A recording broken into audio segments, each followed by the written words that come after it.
account. The Honourable Member for Sherwood Park, Fort Saskatchewan. You know, Mr. Speaker, it's interesting that the Prime Minister would talk about wanting to reopen the embassy in Iran when he actually personally voted in favor of my motion not to do that a couple years ago.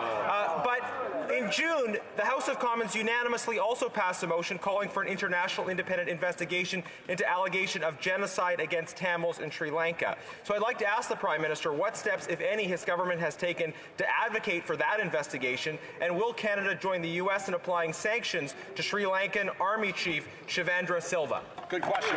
The Right Honourable Prime Minister. Our positions are consistent. We stand up for human rights everywhere around the world, whether it be in Sri Lanka or in Iran.